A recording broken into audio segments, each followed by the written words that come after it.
তোমাদের সাথে চলে এলাম আবার একটি নতুন ব্লগ ভিডিও নিয়ে। কেমন আছো তোমরা সবাই? কমেন্ট করে অবশ্যই জানিও। তো এইদিকে সন্ধ্যা হয়ে গেছে, রাতের রান্না কিন্তু আমি বসিয়ে দিয়েছি। এদিকে বসালাম আমি ডাল, আর তার সাথে এখানে বসিয়েছি আমি মুসুর ডাল, আর এদিকে বসিয়েছি ভাত। আর দেখো এদিকে আবার লবণ, হলুদ, বাসন সাবান সব শেষ হয়ে গেছিলো, তা এখন আবার আনলো। তো এগুলো এখন প্যাকেট থেকে খুলে নিজের জায়গা মতন গুছিয়ে রাখি। তো আগে কাজ করা খুব দরকার। আর এগুলো না এমনি এমনি রাখলে কোথায় রাখবো না রাখবো, যার যেটা কৌটায় তার মধ্যে সব কিছু ঢেলে ঢেলে রাখি, জায়গার জিনিস জায়গাতেও থাকবে, আমার কাজও কমে যাবে।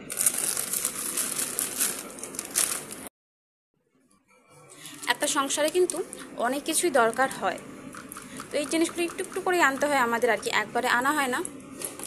কিন্তু এভাবেই খুব ভালো করে সব কিছু কাটছে। তোমরা আশীর্বাদ করো যাতে আগামী দিনে অনেক ভালো কাটে। খালি ডাল তো খাওয়া যাবে না, তার জন্য এখানে নিয়ে নিয়েছি আলু। 3টা আলু আছে, 3টা আলু ভাজা করব।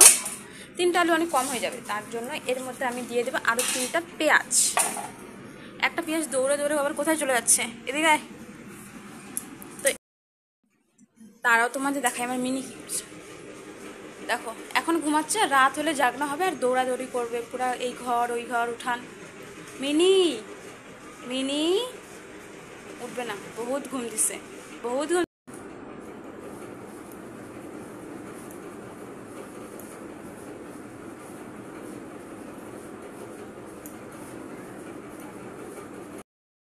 রান্না করতে করতে এদিকে আবার প্রচন্ড জোরে বৃষ্টি শুরু হয়ে গেছে আমাদের এখানে, বাইরে প্রচুর বৃষ্টি হচ্ছে।